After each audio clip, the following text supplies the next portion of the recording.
Você sabia que o cinema já morreu? E não foi só uma vez. Foram pelo menos 8 mortes desde que um filme foi projetado pela primeira vez em 1895 pelos irmãos Lumière. Mas se ele morreu tantas vezes, por que ainda hoje continuamos falando sobre ele?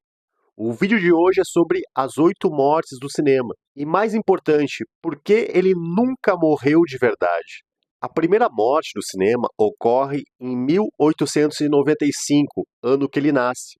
Na época, os irmãos Lumière disseram que o cinema não tinha futuro, que era algo passageiro, que a grande hegemonia das imagens se dava pela fotografia e jamais o cinema ocuparia o lugar da fotografia. Só que o que para os irmãos Lumière era apenas algo passageiro, para o público era magia, era a possibilidade de se ver em movimento, uma inovação, algo que ia além da imagem estática da fotografia. A segunda morte veio quando o cinema deixou de ser exibido em feiras, em espaços coletivos, e passou a ter uma sala específica, isolada, escura, só para ele. Muitos viram isso como uma perda do caráter popular, da experiência coletiva que o cinema trazia. Mas o cinema não morreu, sobreviveu mais uma vez, porque foi justamente em salas isoladas, específicas para exibição de filmes, que ele ganhou forma,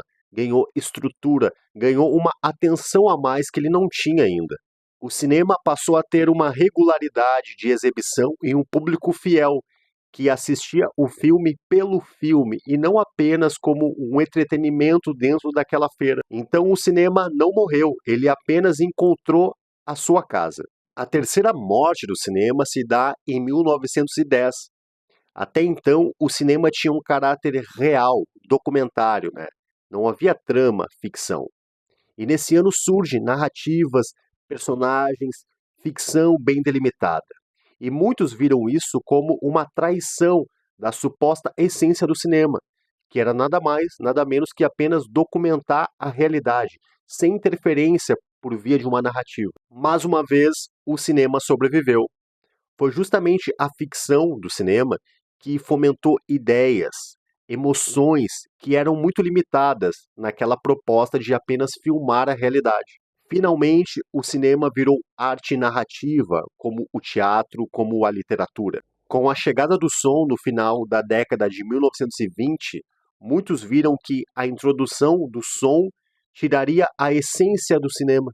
Assim, o cinema supostamente se tornaria mais teatral e menos visual, perdendo a sua característica única de imagens. Lembrando que na época muitos músicos, artistas que faziam pequenos ruídos sonoros para dar mais dinâmica para o filme acabaram perdendo o seu emprego por conta da tecnologia que passou a inserir falas por via de máquinas dentro dos filmes. O cinema morreu aí? Claro que não. O cinema passou a ter mais diálogo e a música potencializou a ambiência dos filmes. Filmes como O Cantor de Jazz marcaram essa transição. Charles Chaplin, visto por muitos como o maior cineasta da história, durante um tempo até resistiu, se manteve fazendo filmes mudos, mas logo em seguida aderiu ao cinema sonoro e teve muito sucesso.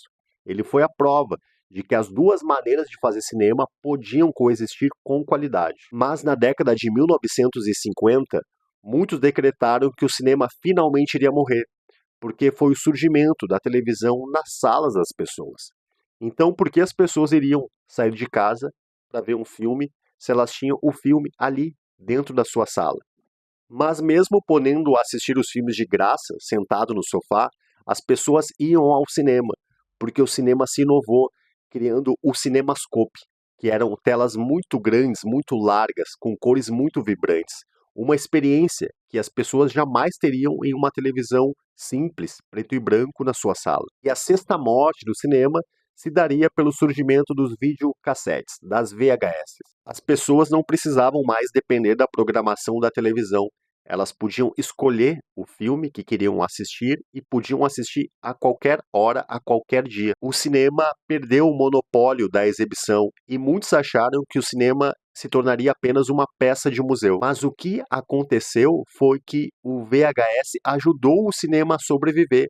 ele democratizou a exibição de filmes. Ele criou o hábito de rever filmes, de montar coleções, de estudar cinema, de fazer pesquisa de cinema de maneira mais profunda. Então, longe de matar o cinema, o VHS ajudou a construir uma geração de cinéfilos. Até que na década de 80 e 90, quando surge o controle remoto, aí disseram, bom, agora o cinema não escapa. Agora ele vai morrer. Porque com o controle remoto, as pessoas podiam fragmentar as imagens, assistir trechos de filmes, ter uma experiência mais curta de filmes. Então, o hábito de assistir filmes longos, de 1 hora e meia, ele se perderia por conta do novo hábito de assistir fragmentos de imagens em casa proporcionados pelo controle remoto. Em síntese, a impaciência, a dispersão, o consumo fragmentado não seria mais compatível com filmes dentro da sala de cinema. Foi aí que o cinema respondeu, com narrativas mais envolventes, com filmes mais acelerados, tentando se aproximar um pouco dessa aceleração que as pessoas tinham em casa ao ver as imagens na televisão. Então ele começou a dialogar com a TV, a trazer a estética da televisão para dentro dos filmes da sala de cinema. Até que nos anos 2000, com a era digital, mais uma vez, veio a público a tese de que o cinema morreria. Então, os filmes que antes eram feitos em películas com alto custo passariam a poder ser feito por qualquer pessoa minimamente instruída, porque ao invés de ter que comprar rolos e rolos de película caríssimo, a pessoa podia fazer e refazer um take quantas vezes quisesse, porque o digital não usava película. E qual que era o argumento? De que os filmes não seriam mais feitos por especialistas, por profissionais de cinema. Então, qualquer um, ao fazer um filme, criaria-se uma cultura de filmes de baixa qualidade, de modo que as pessoas perderiam o interesse pelo cinema. O cinema morreu? Não. Ele se descentralizou, se democratizou mais uma vez, né? Criou-se o cinema independente, o cinema de guerrilha.